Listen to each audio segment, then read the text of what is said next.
Welcome to Secret Mom Hacks. I'm really excited. We have a friend joining us today, a fellow mom on Secret Mom Hacks, my friend Alicia. Alicia, can you hear me over there? Yeah, I can. Hi. Great. Welcome. We're so happy to have you here today.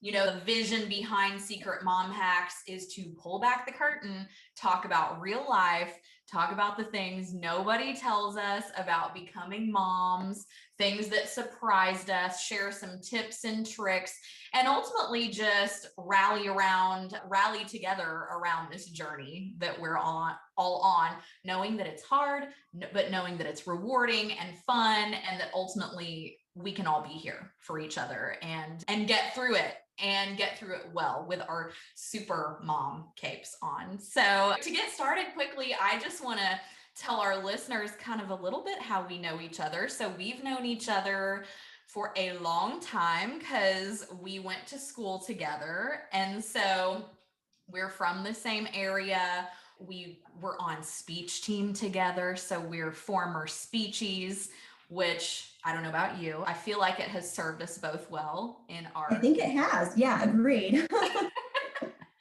But now you're near Chicago, right? Just outside of Chicago. Yes, I am. I'm in the western suburbs of Chicagoland area.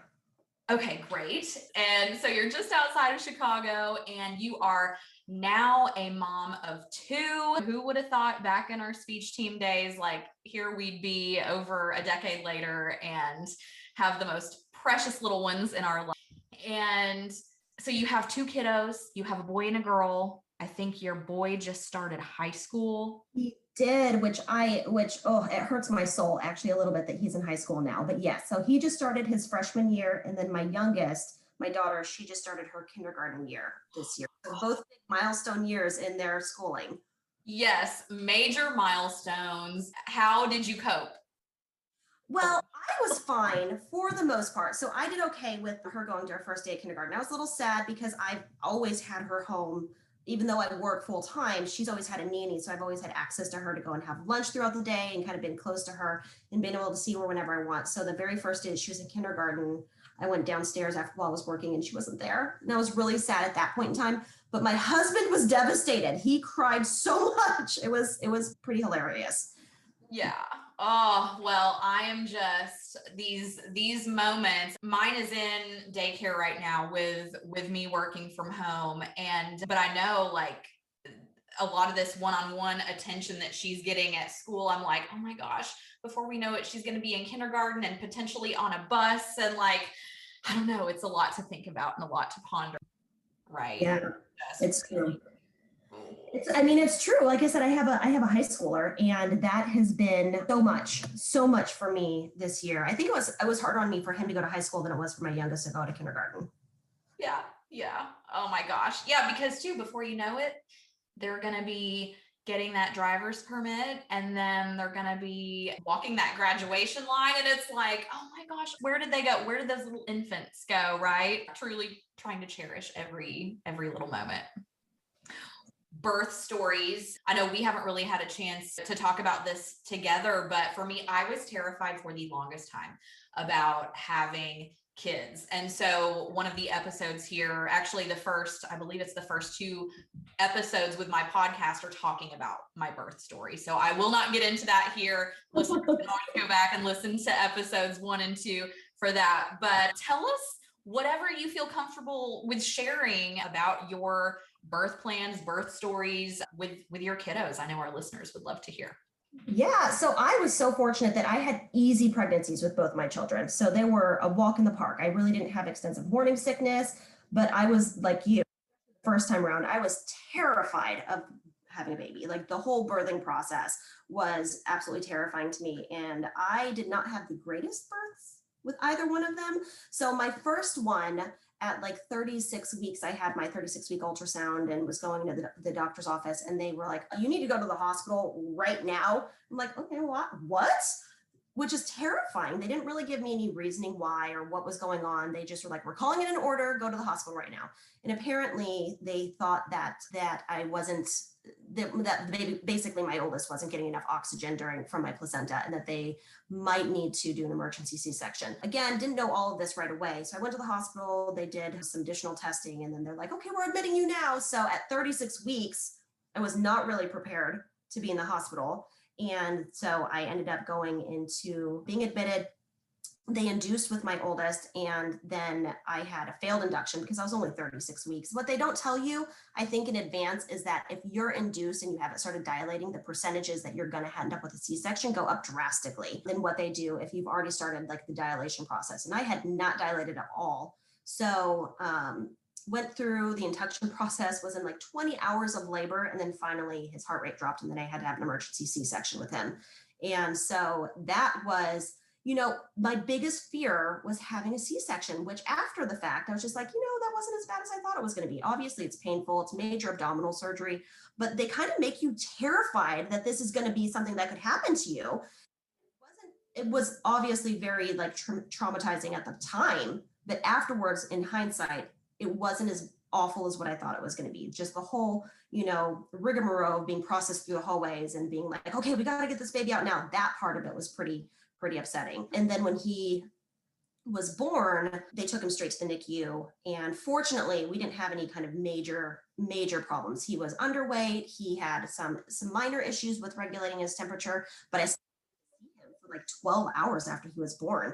So I was up in recovery in my room, and then he was down in the NICU. And since I had a C-section, they didn't want to get me out of bed and wheel me down there. So it took a solid 12 hours. And finally, I was sitting in my room just like sobbing, because you're emotional, sobbing, and I'm there like, what's the matter with you? Is everything okay? And I was like, I haven't seen my baby, and I've just had him inside of me for so long. And I was just devastated because my sister-in-laws at the time were coming in, and they're like, we saw the baby and we fed him and we held him.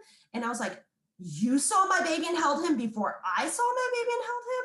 And it was for me, I was like, that's the worst thing that could have ever happened to me. Again, in hindsight, it probably wasn't as emotional as what it was, but it was pretty upsetting that everybody else in the family had been able to see my child and I hadn't. So finally, the nurses got me up and kind of wheeled me downstairs, and I got to see him and hold him. But it felt very traumatic because you're so emotional and there's so much going on. And it was a lot to take in, especially because I was very young when I had him. I was only 23. And, so I just not quite prepared for that. With my second one, it was much easier because she was scheduled. But still, even during my scheduled C-section, when I had her, they nicked my bladder and like cut into my bladder, and they had to have an emergency urologist come in and repair my bladder for me. And I went home from the hospital with a catheter. So, that was not the greatest experience, like having to like leave the hospital while you have a catheter and like picking up your school, because I had to go and buy like maxi dresses to cover this catheter that was like taped to my leg. So that one was an odd experience. It wasn't the greatest thing that could have happened to me, but it wasn't as bad as like the first one. Yeah. Yeah. Oh my goodness. Truly, it's one of those things where it's like the best laid plans. You can have the best birth plan and like know all of the things that you would like to happen, but just know that all of it could get turned on its head, and you just have to roll with the punches and know that at the end of the day, the doctors are there, doctors and nurses, they're all there to help. They're all there to, keep everyone healthy and provide care. And ultimately things are going to roll out the way they're going to roll out. And so, yeah, I hate that happened with your gallbladder. Who would have known? I don't know anyone else that's happened to.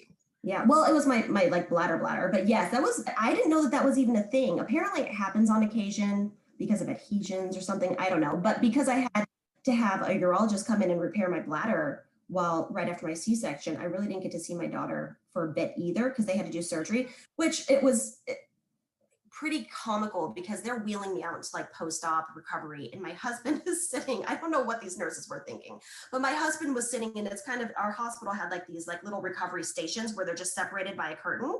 Mm-hmm. And they're wheeling me out, and my husband is sitting in this chair holding the baby with his shirt off, sitting in the hospital, because they're like, oh, they need to do skin to skin contact, so we just had your husband do it. And I'm like, where are your clothes right now? Why are you sitting her topless. So he was sitting in the hospital with all of these other moms and dads just kind of hanging out with his shirt off, holding the baby. I was like, they could have at least given you a gown to cover up. Aren't you cold? So, that part of it I think was pretty funny when I came out.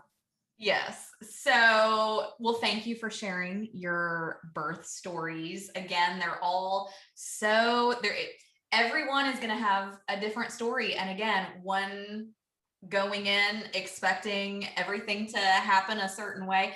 And at the end of the day, it's like, please, dear Lord, just let this baby be healthy and let all of us just get to the other side, however it pans out, with everyone happy, healthy, and just getting out of here, ready to go home and start this new chapter.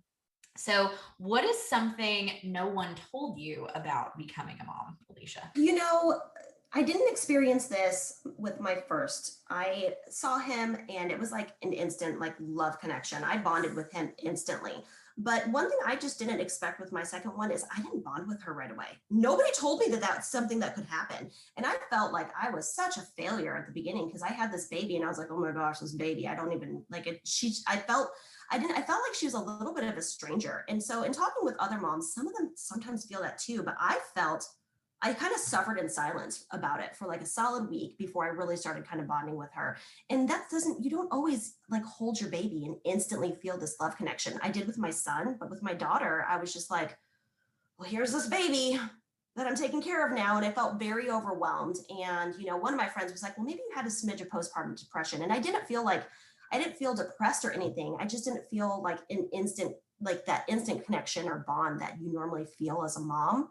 And that especially not my son. So I felt really alone in that for like a solid week. And then finally, once I started getting to know her personality outside of my womb, it felt like I was, getting to know her. And I felt like I could calm down. I think I was just feeling very overwhelmed about the idea of having a son and, having this baby and making sure that both of my kids felt like they were both special. And the first week of that just felt like a lot for me to process. And then once I kind of got through that first initial shock and the hormones that are raging through your body, it was much better. But I did feel like in the very beginning, I was just like, oh my gosh, is this baby going to love me? Because I feel very like, I don't feel like I loved her, but I felt like I didn't bond with her in the same way that I did with my son. So I don't think that that's something that people really talk about. Like that's not something anybody ever shared with me until I started talking about how I didn't bond with my baby. Some people were just like, well, I didn't really feel like an instant connection either. It happens sometimes. And I did eventually feel that bond with her. Like I said, it took me a week to get over my hormones, how overwhelmed I was, and, everything that was going on. And then obviously she's an amazing child. She's so funny. So we bonded, but it took a little bit. And I just felt like very alone during that process. And I wish other people knew that too.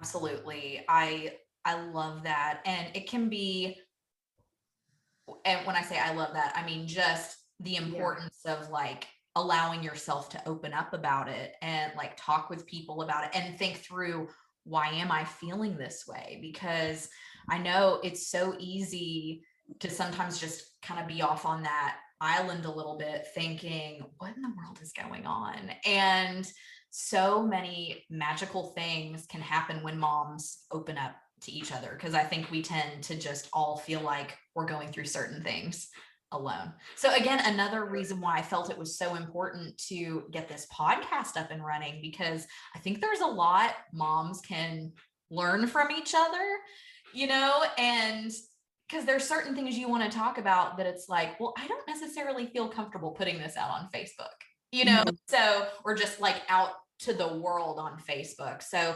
definitely, as I've, especially over these last year or two, really valued creating those circles of people that can just come around you, and more than ever as moms, because it's so easy to feel ashamed and feel judged for certain things. And it's like, hey, can we all just talk about this together and realize we're not always going to agree on certain things, but like just be there for each other, sometimes just to listen.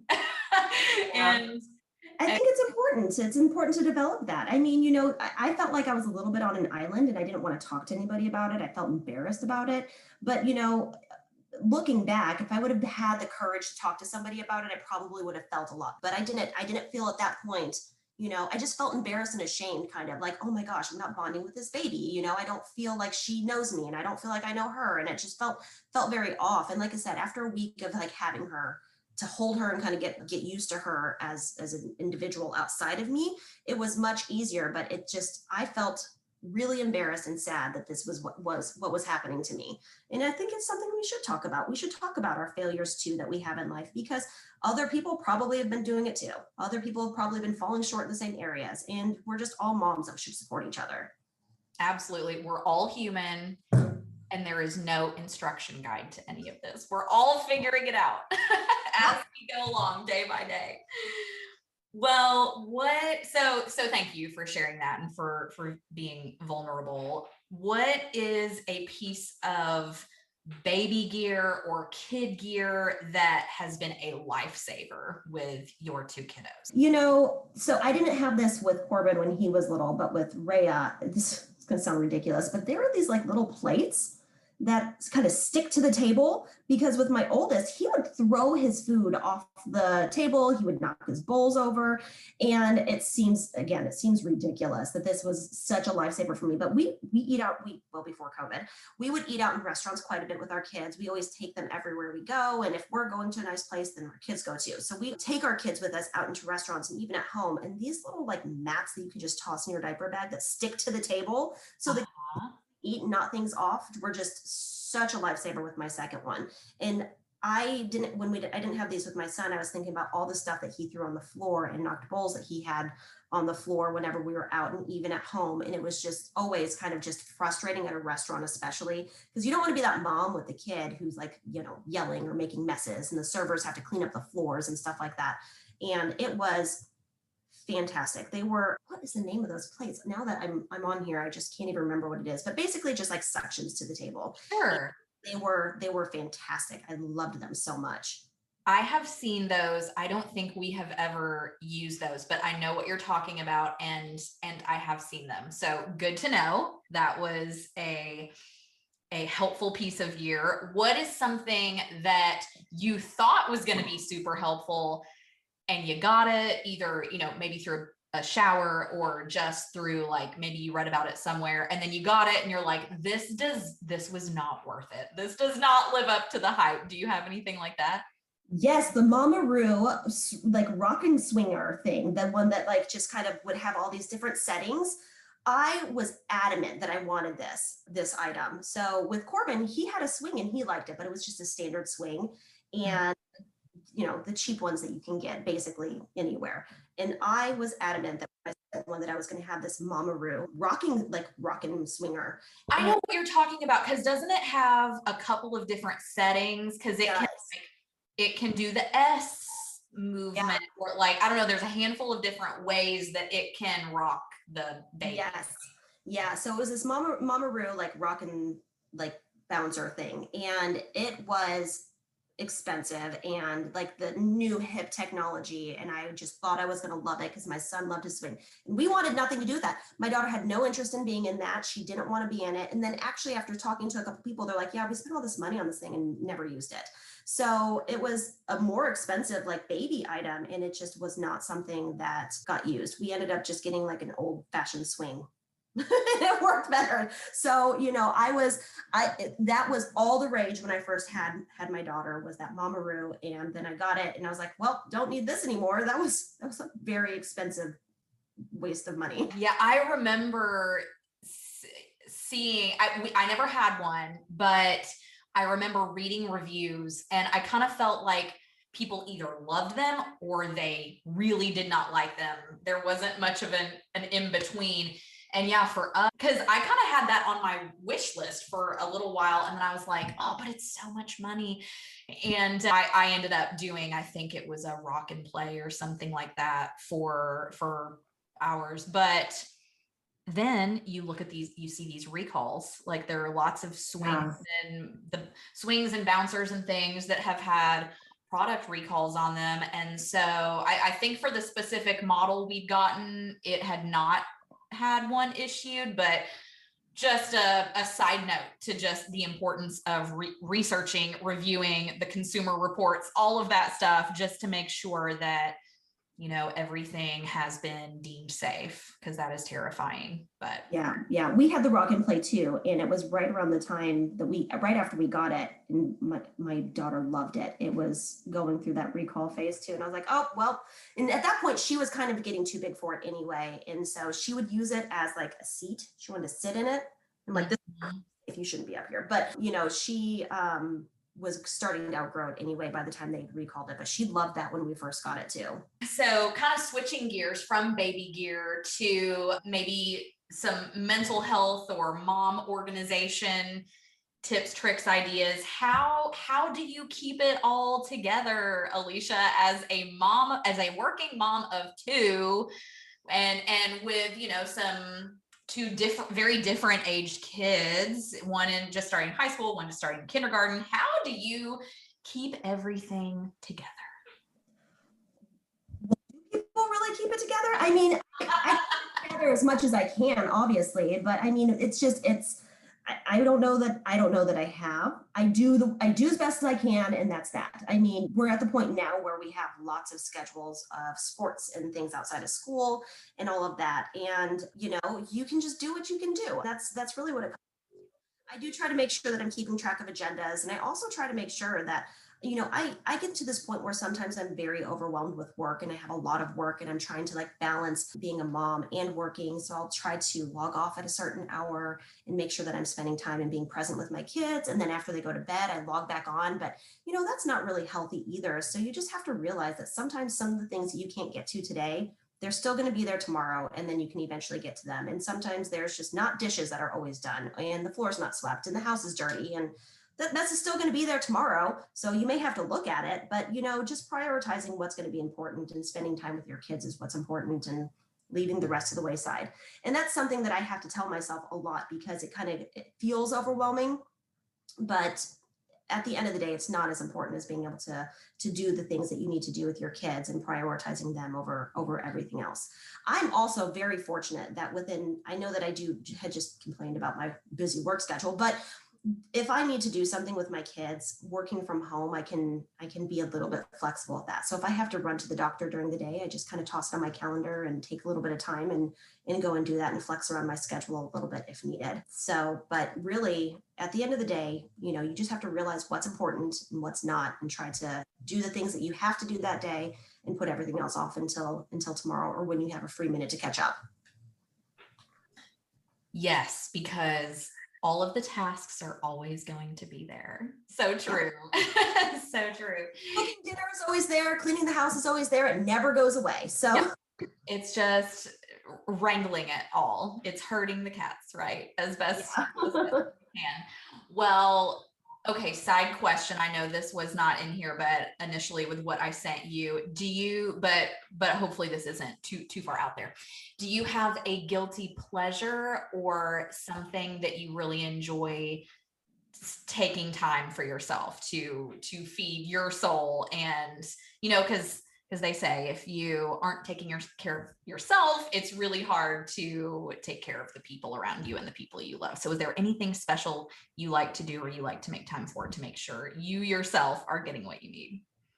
You know, I try to make sure that I just have time with my friends, you know, every week. I have a really supportive, amazing neighbor mom group that I just have the ability to lean on them a lot. So if I need something from them, they can help with my kids. If they need something from me, I can help them with their kids. So I try to make sure that every week we try to get together and have a little bit of downtime, you know, even if it's us getting together and our kids running through the yard and playing and whatnot. So I do try to make sure that we have that time together, just so that we can decompress. It really seems, you know, we are all kind of in the same boat where we're working and managing our kids and trying to make sure that we can, you know, make our way through life on a day-to-day basis. But it really helps to have a really solid group of moms who kind of get it and can be my support system. And then if I ever need them to just take my kids from me for an hour because I need to go get a pedicure because I need downtime, they're all happy to do that. And I think that that's really helpful for me. Is like, if I need to get away, my husband or my friends are happy to help with things so that I can just run and get a pedicure on my own and have some alone time.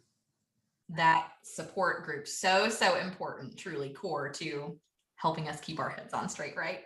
Yeah, absolutely.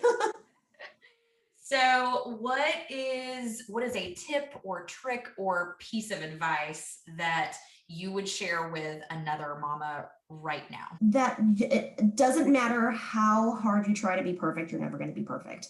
So don't try to be perfect. Realize that you're going to make mistakes, realize that your kids are going to mess up, and just go with the flow. And, just accept them for the kids that they are and try to make them into good people if you can. Don't put too much stress on yourself when you're trying to make your children perfect, because they're not going to be, and you're not going to be perfect either. We all strive for this. And this was something that, especially with my first, I was so young when I had him, in my opinion. I know that 23 isn't really that young in the grand scheme of having children, but I felt really young when I had my son, really unprepared. So for me, I put a lot of stress and pressure in making sure that he was always perfect, always well kept, always, you know, reading to him every single night and not taking time for myself and wanting to make sure that I was the top notch mom and was doing everything correctly. And, it was very hard and stressful for me. And I put myself through a lot of anxiety. And I know that this is probably just a second child scenario, but with my daughter, I kind of got to the point where I realized that there's no perfect mom. You're not going to be a perfect mom. Your kids aren't going to be perfect kids. You just have to learn how to, accept the fact that you're the mom that you are. Just do what you can to make your children good humans, and make sure that they're fed and clothed and well taken care of. And that's all that matters.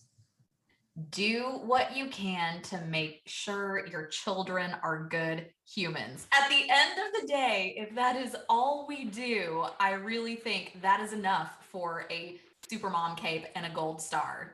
Building up good humans, because this world needs more good humans.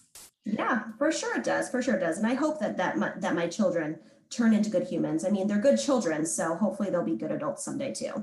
Well, I know your heart. I know your personality. I know we haven't actually hung out in a long time because life happened and we moved away from our hometown areas and we've, started separate things, but it's so nice that we do have this common thread, and again, we have some fun good memories together, and so I have no doubt you are raising up some good humans. And before we wrap the episode, I do want to ask, is there anything that I didn't ask that you feel would be important for other moms to know or think about, or just to throw out to share about yourself or your kiddos? I don't really have anything super big that you didn't touch on, but I do just want to reiterate, I think that, just take some time for yourself as a mom. We all need it, and we're not going to be able to be our best selves for our children if we're not taking care of ourselves too. And I think that we forget about that a lot. We forget about that as parents, that we need to take care of ourselves so that way we can be able to show our children how to take care of themselves too. I mean, if we're constantly taking care of only them and not taking care of ourselves, what kind of example are we leading for them? They need to be able to learn how to take care of themselves too, and you can show them that by doing it to yourself. Absolutely. I love that. Great piece of wisdom and mom tips, hashtag mom tips. Love that, Alicia. And so appreciate your time joining us today on Secret Mom Hacks. And we're going to call this episode a wrap. So everyone, we will talk with you on the next episode. Thanks for tuning in today. Bye, Mama. Thanks so much for having me. Bye. Wait, real quick though, Mama, before I let you go, I just want to say thanks again for being here with us today. I do not take that lightly that you have taken time out of your super busy day to stop by and see what's going on the Secret Mom Hacks podcast. I really hope you enjoyed this interview with my friend and fellow mom Alicia just as much as I enjoyed catching up with her. And if you haven't done so already, make sure you also go and check out some of the previous episodes here on the Secret Mom Hacks podcast. I share my birth story. I share about my obstacles with breastfeeding. And Mama, we are just getting started with this podcast. I have lots of things to talk about, lots of things I want to talk with other mamas and parenting and pregnancy and maternity experts about. there's a lot to cover in parenthood, right? But yes, we are just getting started. So I just want to say thank you. If you haven't caught those other episodes, make sure you go check them out. And if you are enjoying what you're hearing here, make sure you please subscribe to Secret Mom Hacks. Hit that little plus sign, the check mark, whatever it is, to make sure you are always notified of new episodes. Please give us a 5-star rating and also review. Let us know what you think. Let us know your take from these episodes. That would be so helpful. All right, now I will let you go. I will see you again soon on another future episode. Until then, you've got this, Mama.